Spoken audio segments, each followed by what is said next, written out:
इस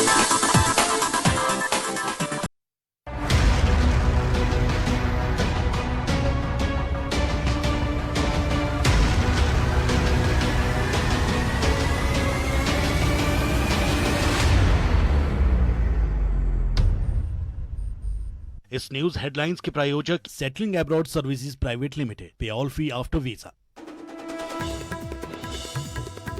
नहीं रहे हॉकी के महान जादूगर बलबीर सिंह सीनियर, मोहाली के फोर्टिस अस्पताल में लिया आखिरी सांस।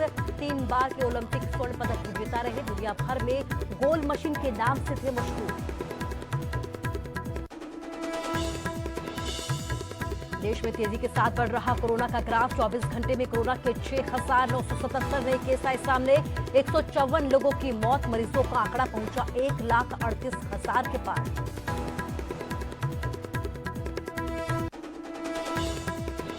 बंगाल और आंध्र प्रदेश को छोड़कर देश में घरेलू उड़ानें शुरू। चंडीगढ़ से दिल्ली के लिए थोड़ी देर में पहली फ्लाइट, अमृतसर और धर्मशाला से भी भर सकेंगे हवाई उड़ान।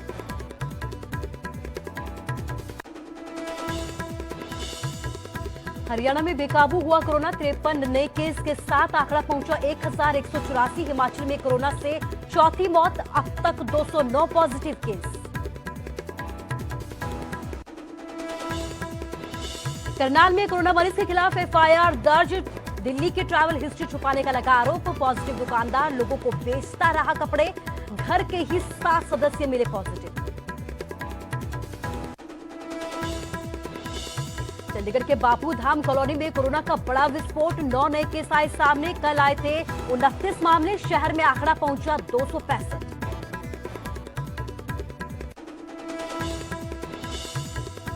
बठिंडा में दिन दहाड़े गुंडागर्दी, करीब 2 दर्जन हथियारबंद युवकों ने एक शख्स और उसके 2 बेटों पर किया हमला। सीसीटीवी में कैद हुई पूरी वारदात।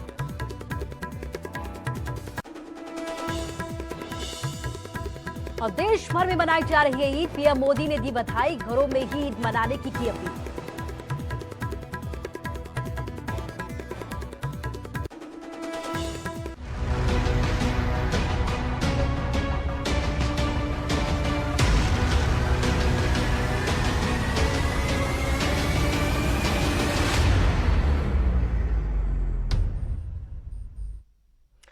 नमस्कार, स्वागत है आपका न्यूज 18 पंजाब हरियाणा हिमाचल में। मैं हूं आपके साथ कुसुम रावत और बड़ी खबर आज की ये है कि नहीं रहे हॉकी के महान जादूगर बलबीर सिंह सीनियर।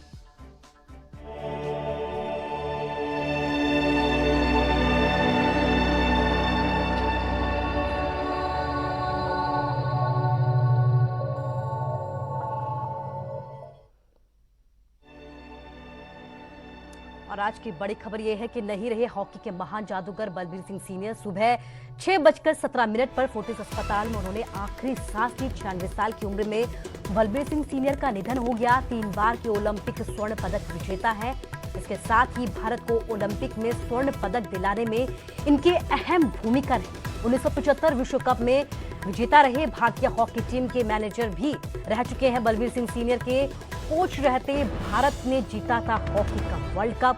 सबसे ज्यादा हॉकी गोल का रिकॉर्ड भी इन्हीं के नाम दर्ज है। इसके साथ ही बलबीर सिंह सीनियर पहले ऐसे खिलाड़ी थे जिन्हें पद्मश्री अवार्ड से भी नवाजा गया था। साल 1957 में बलबीर सिंह सीनियर को पद्मश्री का अवार्ड दिया गया था। साल 2015 में Major Dhyan Chand life time achievement award से भी इन्हें सम्मानित किया गया था। दुनिया भर में गोल मशीन के नाम से इन्हें जाना जाता था, मशहूर थे गोल मशीन के नाम से। इसके साथ ही लंदन ओलंपिक 1984 में अर्जेंटीना के खिलाफ कई गोल उन्होंने दागे थे। करीब बताया जा रहा है कि 6 गोल उन्हें इनकी तरफ से वहां पर दागे गए थे। राणा गुरमीत हमारे साथ खेल मंत्री जुड़ गए हैं। गुरमीत जी, आपसे ये जानना चाहूंगी कि एक बड़े खिलाड़ी को आज पंजाब ने, न सिर्फ पंजाब बल्कि पूरी दुनिया ने खो दिया है। बिल्कुल सही बात है। उनका जाना सारे हिंदुस्तान का एक बहुत बड़ा मिसोरी है, लेकिन उस वाहिगुरु परमात्मा का जो लिखा है उसको हमें स्वीकार करना पड़ता है। और बात यह है कि सरदार वीर सिंह सीनियर, जिन्होंने हॉकी के मैदान में एक ऐसा नाम कमाया कि 3 ओलंपिक गोल्ड उन्होंने जीते लगातार, 1948, 52, 56 और 56 में तो उन्होंने कैप्टन भी टीम का किया और फ्लैग बेरर भी थे। और उसके बाद उनको बहुत से और अवार्ड भी मिले, पद्मश्री भी मिला। और मैं सोचता हूं कि ऐसे शख्स, ऐसे खिलाड़ी बहुत कम होते हैं जो अपना नाम दुनिया भर में छोड़ के जा रहे हैं। बहुत दुख है इस चीज का, उनके जाने का, लेकिन सब्र ये है कि उनका नाम हमेशा अमर रहेगा और वो खेल दुनिया में और खास तौर से हॉकी की दुनिया में हमेशा वो उनको याद किया जाएगा। और मैं आज उनके इस देहांत के दिन वाले दिन मैं ये भी प्रधानमंत्री जी से दरख्वास्त करूंगा कि वो उनको भारत रत्न जरूर उनको दें, क्योंकि वो एक ऐसे खिलाड़ी थे जिन्होंने बिना किसी लालच के सिर्फ और सिर्फ देश के लिए, भारत के लिए, पंजाब के लिए और अपने लोगों के लिए उन्होंने हमेशा नाम कमाया है।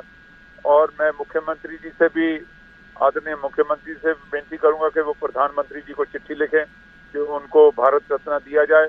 और आज हम उनको स्टेट ऑनर के साथ उनका जो फ्यूनरल है, जो लास्ट राइट्स हैं, उनको पंजाब सरकार उस ढंग से उनको रवाना करे। जी, इस तमाम जानकारी के लिए आपका शुक्रिया। तो हॉकी के महान जादूगर अब हमारे बीच नहीं है। सुबह 6:17 पर उन्होंने आखिरी सांस ली है। आज उनका पूरे राजकीय सम्मान के साथ अंतिम संस्कार किया जाएगा। प्रगट सिंह, पूर्व हॉकी खिलाड़ी, हमारे साथ फोन लाइन से जुड़ गए हैं। प्रगट जी, हॉकी के महान खिलाड़ी अब नहीं है, कुछ ऐसी जो आपकी पुरानी बात कुछ ऐसी रही हो जो उनसे जुड़ी हुई हो, ये आपसे जानना चाहेंगे, क्योंकि आप भी हॉकी से जुड़े हुए थे और वो हॉकी के एक महान खिलाड़ी थे, तो आपकी कुछ यादें उनके साथ।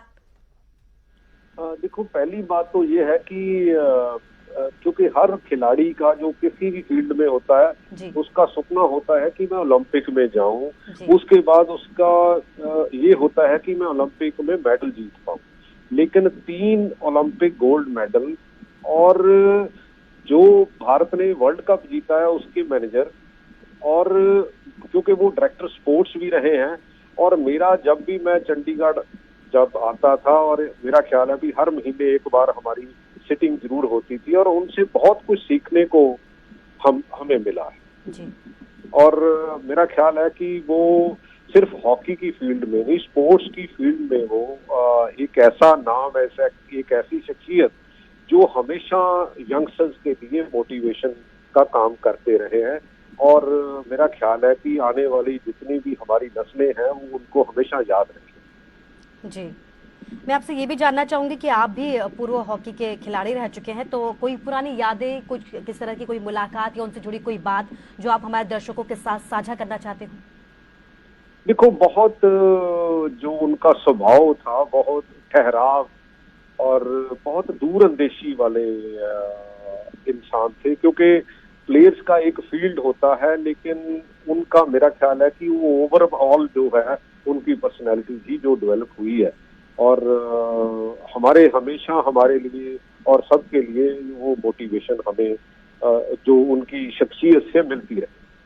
जी जी, इस तमाम जानकारी के लिए आपका शुक्रिया। तो प्रगट सिंह हमारे साथ जुड़े हुए थे, पूर्व हॉकी खिलाड़ी थे, जिन्होंने बताया कि एक महान शख्सियत थे। उनका जो नेचर था, बहुत ठहराव वाला नेचर उनका रहा है। इसके साथ ही आज उनका अंतिम संस्कार किया जाएगा। बताया जा रहा है कि पूरे राजकीय सम्मान के साथ उन्हें अंतिम विदाई दी जाएगी। 96 साल की उम्र में उनका निधन हुआ है। 3 बार के ओलंपिक स्वर्ण पदक विजेता रहे हैं। इसके साथ ही भारत को ओलंपिक में स्वर्ण पदक दिलाने में इनकी अहम भूमिका रही है।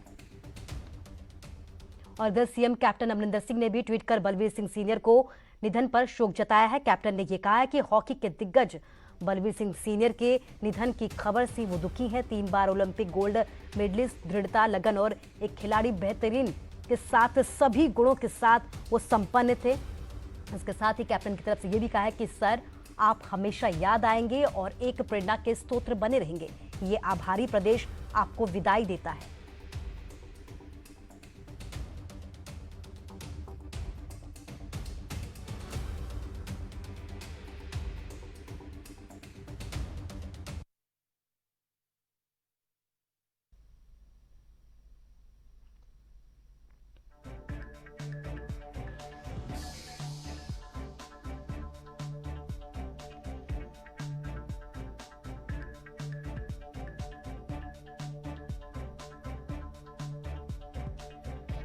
तो बलबीर सिंह सीनियर एक महान खिलाड़ी थे जिनका निधन हो चुका है। आज फोर्टिस अस्पताल में उन्होंने आखिरी सांस ली। 96 साल की उम्र में उनका निधन हुआ है। 3 बार के ओलंपिक स्वर्ण पदक विजेता रहे हैं। इसके साथ ही भारत को ओलंपिक में स्वर्ण पदक दिलाने में इनकी अहम भूमिका रही है। 1975 में विश्व कप विजेता भारतीय हॉकी टीम के मैनेजर भी रहे हैं। इसके साथ ही बलबीर सिंह सीनियर के कोच रहते भारत ने हॉकी का वर्ल्ड कप जीता था। सबसे ज्यादा हॉकी गोल का रिकॉर्ड भी इन्हीं के नाम दर्ज है। तो वहीं केंद्रीय मंत्री हरसिमरत कौर ने भी बादल ने भी उनको अपनी श्रद्धांजलि अर्पित की है और शोक जताया है। हरसिमरत कौर ने ये कहा है कि हमारे समय के दिग्गज खिलाड़ी अब नहीं रहे हैं। बलबीर सिंह सीनियर 3 बार ओलंपिक गोल्ड विजेता रहे हैं, हॉकी आइकन रहे हैं। पूरी दुनिया में भारतीय हॉकी प्रशंसक के साथ मैं क्षति से शोक में हूं। बलबीर सिंह सीनियर के परिवार को मेरी संवेदनाएं हैं, उनके साथ मेरी संवेदनाएं हैं। इस दुख की घड़ी में पूरा देश उनके साथ खड़ा है।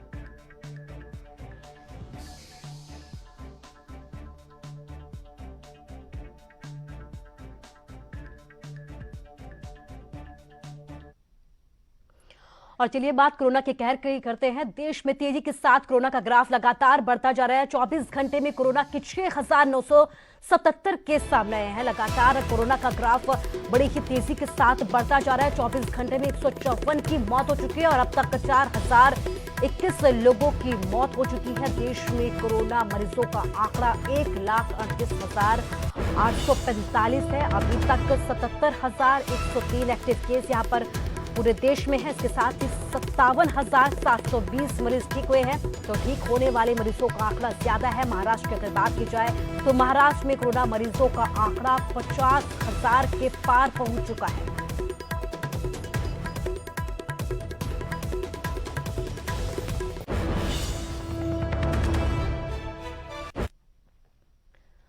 और तकरीबन 2 महीने के बाद आज से घरेलू उड़ानें शुरू हो गई हैं। चंडीगढ़ और अमृतसर एयरपोर्ट से आज उड़ान आप भर सकते हैं। आइए आपको बताते हैं कि आखिर कहां से कौन कौन सी फ्लाइट्स मिलेंगी और क्या कुछ गाइडलाइंस जारी की गई हैं।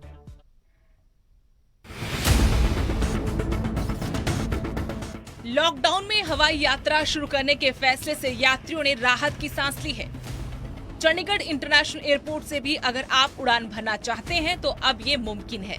पहले जान लीजिए कि आखिर लॉकडाउन में आपको चंडीगढ़ से कहां-कहां की फ्लाइट्स मिल सकती हैं।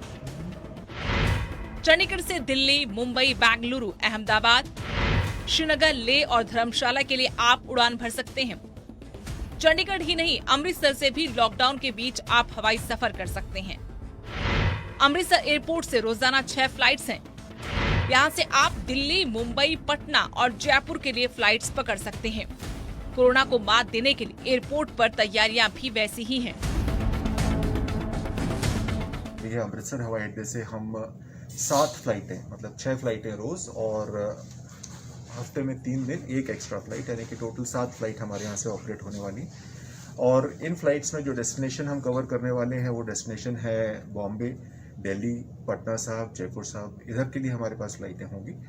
और बॉम्बे, दिल्ली से आगे के भी कनेक्शंस आप ले सकते हैं। यात्रियों की सुरक्षा से लेकर सोशल डिस्टेंसिंग बनी रहे, इसके लिए गाइडलाइन जारी की गई है। एयरपोर्ट में प्रवेश के लिए आरोग्य सेतु ऐप जरूरी है। हालांकि 14 साल से कम उम्र के बच्चों के लिए आरोग्य सेतु ऐप जरूरी नहीं है। ऐप में जिन यात्रियों का ग्रीन सिग्नल नहीं दिखेगा, उन्हें प्रवेश नहीं मिलेगा। एयरपोर्ट टर्मिनल में प्रवेश से पहले यात्रियों की थर्मल स्क्रीनिंग होगी। सभी यात्रियों के लिए मास्क पहनना जरूरी है। हवाई सफर में ट्रॉली का इस्तेमाल कम से कम करना होगा। सिर्फ जिन्हें ज्यादा जरूरत होगी वही ट्रॉली का इस्तेमाल कर सकेंगे। तो सबसे पहले जो आप हवाई अड्डे में अपना सामान के साथ उतरेंगे किसी भी वाहन से, उसके बाद आपके सामान की सैनिटाइजेशन होगी। सैनिटाइजेशन सामान का करने के बाद हम आपको एक काउंटर पे डायरेक्ट करेंगे, जिस काउंटर पे जाके आपका जो तापमान है, शारीरिक तापमान है, उसकी रिकॉर्डिंग होगी। अगर आपका तापमान नॉर्मल है, आपका तापमान ज़्यादा नहीं है, और साथ ही अगर आपने आरोग्य सेतु डाउनलोड किया हुआ है और आरोग्य सेतु में आपका ग्रीन इंडिकेशन आ रहा है, तो आपको यात्रा करने की इजाज़त होगी। घरेलू उड़ानों के शुरू होने से सैकड़ों किलोमीटर का सफर अब घंटों में मुमकिन हो पाएगा। लेकिन कोरोना को मात देने के लिए सावधानी बेहद जरूरी है, तभी यात्रा सुखद और सुहावनी हो सकती है। चंडीगढ़ से मनोज राठी, अमृतसर से अमित शर्मा, न्यूज़ 18। और इसी खबर पर ज्यादा जानकारी के लिए हमारे संवाददाता राजीव शर्मा अमृतसर से हमारे साथ लाइव जुड़ गए। इसके साथ ही विचित्र शर्मा कांगड़ा से हमारे साथ लाइव जुड़े हुए हैं। राजीव, सबसे पहले आपसे यह जानना चाहूंगी कि घरेलू उड़ानें शुरू तो कर दी गई है, लेकिन अगर अमृतसर की बात की जाए तो वहां किस तरह की एहतियात बरती गई है, किस तरह के जो तैयारियां हैं वो मुकम्मल की जा रही हैं? जी, सबसे पहले तो मैं ये बताना चाहता हूँ कि आज भले ही घरेलू उड़ानों की शुरुआत होने जा रही है, लेकिन अगर अमृतसर हवाई अड्डे की बात करें तो पहले भी बहुत सारे जो लोग विदेशों में फंसे हुए थे तो उनके लिए जो स्पेशल फ्लाइट थी वो यहाँ पर पहुँच रही थी। तो पहले भी तैयारियाँ थी, लेकिन अब घरेलू जो उड़ानें हैं वो शुरू हो रही हैं, तो उसको लेकर सोशल डिस्टेंसिंग का खास तौर पर ध्यान रखा जा रहा है। और आप देख सकते हैं कि ये जो लोग यहाँ पर नज़र आ रहे हैं ये यहाँ से पटना जाने के लिए यहाँ पर पहुँचे, क्योंकि जो पहली फ्लाइट यहाँ पहुँच रही है वो जयपुर से पहले अमृतसर पहुँचेगी और अमृतसर से पटना साहिब के लिए यहाँ से रवाना होगी। तो ये सारे लोग आप देख सकते हैं कि सभी ने जो प्रिकॉशंस हैं वो उनको पहले से ही बताया गया था। हर किसी ने मास्क पहना हुआ है, बच्चे हैं, महिलाएं हैं, बुजुर्ग, तो बहुत सारे ये लोग जब सबको इंतज़ार था कि कब जो फ्लाइट्स हैं वो उनकी शुरुआत हो और ये अपने अपने घरों तक पहुंच पाएँ। यहाँ पर जो लोग हैं उनसे भी बात करने की कोशिश करते हैं। आप बताइए भाई साहब, आप कहाँ जा रहे हैं और कब से इंतज़ार कर रहे थे कि फ़्लाइट शुरू हो और आप अपने घर पहुँच पाएँ? 1.5 महीने 2 महीने हो गए और पटना जाएंगे। बहुत सारे लोग, कोई पैदल गया, कोई ट्रक में बैठकर गया, तो आपने क्यों सोचा कि वैसे नहीं जाना चाहिए? हाँ जी, वैसे नहीं जाना चाहिए, क्योंकि बहुत सारे लोगों की सेहत खराब हुई, कई लोगों की जानें भी गई। जाने भी गया कितना आदमी। तो अब आप परिवार के पास पहुंच रहे हैं तो खुशी हो रही है? हाँ जी, खुशी हो रही है। तो यहाँ क्या काम करते हैं आप? कंपनी में काम करते हैं। तो ये आपने देखा कि जो लोग यहाँ पर काम करते हैं या कोई और नौकरी करता है, और भी लोग हैं, आप छोटे बच्चे देख सकते हैं कि ये अब अपने अपने घरों में वापस लौट रहे हैं। पहली फ्लाइट है, बात करने की कोशिश करते हैं। सर, आप यहाँ पर क्या करते हैं और आप वापस जा रहे हैं, क्या कहना चाहिए? मैं बैंक में हूँ, बैंक मैनेजर हूँ। तो मेरे घर में ट्रेजेडी हो चुकी है, इसलिए मुझे इमरजेंसी में जाना पड़ रहा है। मेरे फादर साहब डेथ कर चुके हैं, तो वो फ्लाइट का इंतज़ार कर रहा था, मुझे टाइम मिला टिकट, तो मैं आ गया। तो हर किसी की अपनी दिक्कत है, परेशानी है, लेकिन आज एक राहत की बात यही है कि फ़्लाइट अमृतसर से आज पटना के लिए रवाना होगी। अब कुछ देर में इनकी जो वेब बोर्डिंग है वो होगी, क्योंकि आज यहाँ पर टचलेस सिस्टम से ही सभी यात्रियों को हवाई जहाज़ तक पहुँचाया जाएगा। ये जो नौजवान है, स्टूडेंट हैं यहाँ पर, आप बताइए कब से इंतज़ार कर रहे थे कि फ़्लाइट शुरू हो और आप अपने घर वापस जा पाओ? सर, मैं तो महीनों से वेट कर रहा हूँ, क्योंकि जब से ट्रेनें चली हैं तब से ट्रेन की टिकट मिलनी थोड़ी मुश्किल हो गई है। तो मैं तो काफ़ी टाइम से वेट कर रहा था कि फ़्लाइट ऑपरेशनल हो तो मैं अपने घर जाऊँ। तो घर पर फ़ोन पे बात होती होगी, वो भी चिंता में होंगे कि आप यहाँ पर हैं, वो इंतज़ार कर रहे हैं? सर, बिल्कुल चिंता में है। और जैसे ही फ़्लाइट चली, सबसे पहले मेरे घर वालों ने ही मुझे बताया कि 25 तारीख से फ़्लाइट चल रही है और तुम सबसे पहली फ़्लाइट लो और आ जाओ, और मैं सबसे पहली फ़्लाइट से ही जाऊँ। तो ये आपने देखा कि हर किसी की अपनी एक कहानी है, लेकिन सबसे बड़ी बात यही है कि हर किसी की अपनी एक कहानी है और हर किसी की अपनी एक परेशानी है। राजीव, आप बने रहिए हमारे साथ। विचित्र शर्मा भी हमारे साथ धर्मशाला से बने हुए हैं। विचित्र, आपसे ये जानना चाहूंगी कि हिमाचल में जब से आवाजाही शुरू हुई है, एंट्री जब से जारी की गई है, इसके साथ ही कई मामले अभी तक सामने आ चुके हैं और अब ऊपर से घरेलू उड़ानों को भी यहाँ पर शुरू कर दिया गया, तो इसके बीच किस तरह की एहतियात वहां पर बरती जा रही है? देखिए कुसुम, आपने बिल्कुल सही कहा कि अब धीरे धीरे चूंकि हिमाचल प्रदेश में भी कोरोना के जो आंकड़े हैं वो बढ़ते जा रहे हैं, बावजूद इसके अब घरेलू उड़ानें भी शुरू हो गई हैं। तो ऐसे में एहतियात किस तरह से बरती जाएगी, ये आपको मैं बता दूं कि चूंकि पूरे हिंदुस्तान में एक ही पैमाना, एक ही पैरामीटर जो है वो जो केंद्रीय उड्डयन मंत्रालय भारत सरकार की ओर से जारी किया गया है, उसके मुताबिक भी, तय मानकों के मुताबिक भी अगर बात कांगड़ा के गग्गल एयरपोर्ट की जाए तो वहाँ भी वही कमोवेश स्थिति है। यहाँ भी सामाजिक दूरी का खास ख्याल रखा जा रहा है। यहाँ भी हर एक आवाजाही करने वाले यात्री को सैनिटाइज किया जा रहा है। यहाँ भी जो पायदान रखे गए हैं वो पूरे तरह से ऑटोमेटिक जो है वो सैनिटाइजिंग कर रहे हैं। जो भी जिस तरह से शूज़ हैं उनको भी जो है वो सैनिटाइज करेंगे बाकायदा। यहाँ पर जो है वो आप देख सकते हैं कि जो भी यात्री यहाँ से आवाजाही कर रहा है उनके लिए जो है वो अलग अलग लोग जो वो तैनात कर दिए गए हैं कि कैसे हर एक यात्री को किस तरह से जागरूक करना है, किस तरह से अंदर एंट्री करवानी है। पुलिस अपना काम कर रही है। थर्मल स्क्रीनिंग के लिए जो है वो हेल्थ महकमा जो है यहाँ पर बाकायदा एक्सपर्ट टीम बैठाई गई है। साथ ही साथ जो है वो जो भी लोग जा रहे हैं उनको सैनिटाइज करने के लिए यहाँ पर मशीन लगा रखी है और इसके साथ ही साथ एक अपने एम्प्लॉय की भी यहाँ पर अपॉइंटमेंट करवा रखी है। तो ये तमाम सारी तैयारियां हैं, तमाम सारी तैयारियां हमारी ओर से अंदर भी देखी गई है। मलाल हमें इस बात का है कि हम लोग अंदर से जाकर जो है वो लोगों से बातचीत कर पाते हैं, इन यात्रियों से जानकारी हासिल कर पाते हैं, जो कि हम पहले कर पाए हैं। इसलिए क्योंकि यहाँ पर सिग्नल्स की कमी है, इस वजह से जो वो हम अंदर लाइव तस्वीरें या लाइव बातचीत नहीं कर पाएंगे। फिर भी हमारे साथ कुछ लोग जुड़े हुए हैं, हम उनसे बातचीत करना चाहेंगे कि आज आप जिस तरह से यहाँ पर आए हैं और ये फ्लाइट शुरू हो रही है तो कैसे देखते हैं, और छोड़ने आए हैं या आप खुद जा रहे हैं? नहीं, मैं छोड़ने आया हूँ। किन को छोड़ने आए थे आप? मेरी भांजी लगेगी, भांजी है पालमपुर में, से मैं रहता हूँ और मैं आया था छोड़ने। और मैंने लॉकडाउन से पहले दिन आई थी और यहाँ पर फंस गई। वो कहाँ रहते हैं, क्या करते हैं? और आज बेसिकली वो जालंधर पड़ती थी, तो मेरे पर आई थी मिलने के लिए। ओके। उसके बाद 60 डेज के बाद फ्लाइट यहाँ बुक हुआ, टिकट 1 तारीख का था, कैंसिल कर दिया गया। फिर 25 को आज हुआ, तो आज मैं छोड़ने आया। और वही रास्ता से मैं देखा सोशल डिस्टेंसिंग का पालन किया जा रहा है, लोग सारे चेक करके और अंदर की ओर सारे यहाँ से जा रहे हैं और बड़ी खुशी हुई आज फ्लाइट के इसके लिए। लेकिन आप तो कह रहे हैं कि जालंधर में आपकी भांजी जो वो पड़ती है, तो आप ये फ्लाइट तो दिल्ली जाएगी, जालंधर से तो हाँ आती है? नहीं पड़ती थी, बेसिकली मैं बिहार से हूँ, दिल्ली से फिर पटना जाएगी। अच्छा, पटना जाएगी। तो देखिए कुसुम, जिस तरह से ये बातचीत बता रहे हैं, ऐसे ही हमारे बहुत सारे यात्रियों से बातचीत हुई है। बहुत सारे लोग जो वो पुणे, उड़ीसा, दिल्ली, मेरठ और पटना और अलग अलग जगहों पे जाना चाहते हैं। बहुत सारे लोग यहाँ पर थे, सुबह के वक्त काफी लंबी लाइन, अलग अलग जगहों पर जाना चाहते हैं। विचित्र इस तमाम जानकारी के लिए आपका शुक्रिया। इसके साथ ही राजीव शर्मा हमारे साथ लाइव जुड़े हुए थे अमृतसर से। राजीव, आपको भी शुक्रिया कहना चाहूंगी। उड़ानें जो हैं शुरू कर दी गई है, लोगों को राहत दी गई है, लेकिन इसके साथ ही एक विशेष गाइडलाइंस भी जारी की गई है। एहतियात जरूर बरतें, लोगों से अपील भी की जा रही है खुद के साथ एहतियात बरतें, सोशल डिस्टेंसिंग का पालन करें। इसके साथ ही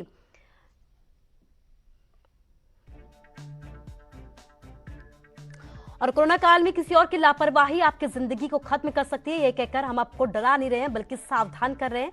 संभल जाए क्योंकि खतरा अभी टला नहीं है।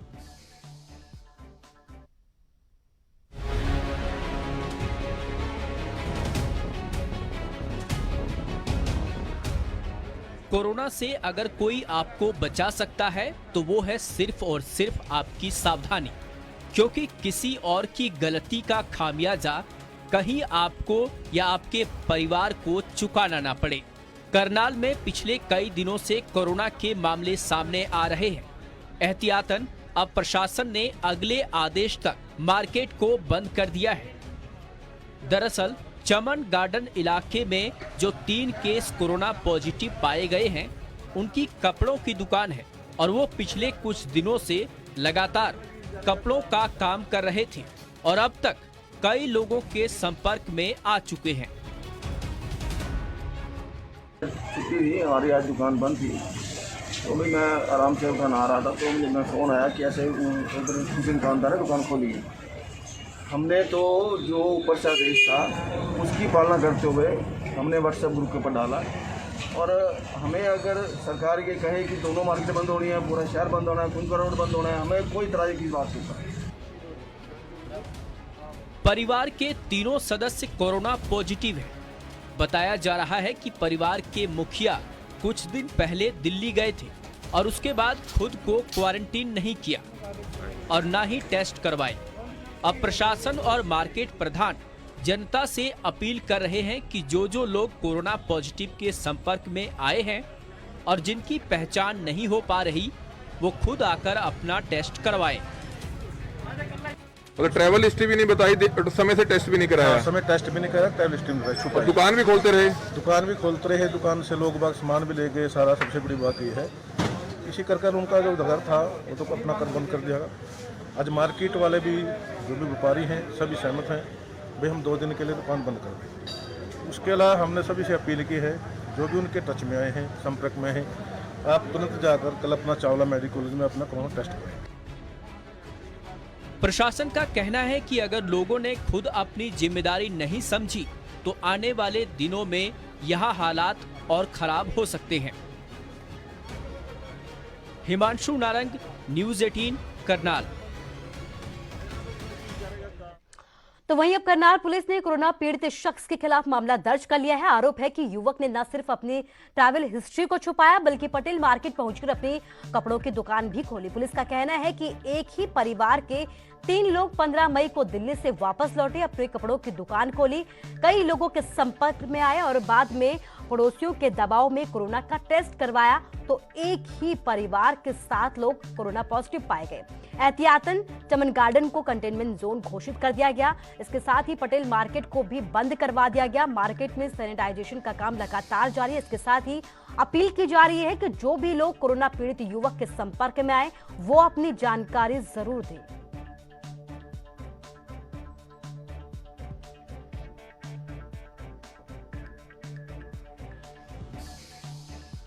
जो संज्ञान में आया है, जो मिस्टर सुनील कुमार हैं, ये चमन गार्डन में रहते थे। ये 15 मई को दिल्ली से आए थे और आने के बाद इन्होंने अपनी ट्रैवल हिस्ट्री छुपाई और जबकि इनको ये भी जानकारी थी कि इनके इन लॉज जो दिल्ली में रहते हैं वो पॉजिटिव आ चुके हैं और इसके कारणवश इनके परिवार के कुल इनको मिला के 7 व्यक्ति जो है कोरोना के पॉजिटिव आए हैं। इस दौरान ये अपनी शॉप, जो इनकी कपड़े की शॉप है, और भी पार्टनर्स हैं उसमें, पटेल मार्केट में शॉप है, वहाँ ये शॉप में गए, शॉप में कस्टमर्स आए और भी लोगों से मिले।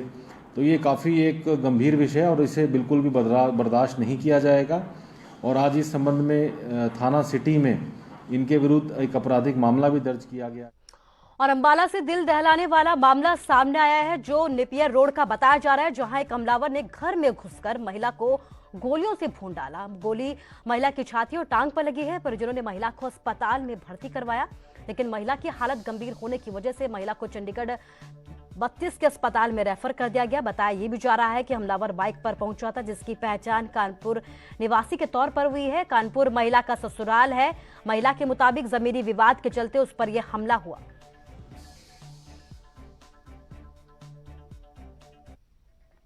और फिलहाल के लिए इस बुलेटिन में बस इतना ही। नमस्कार।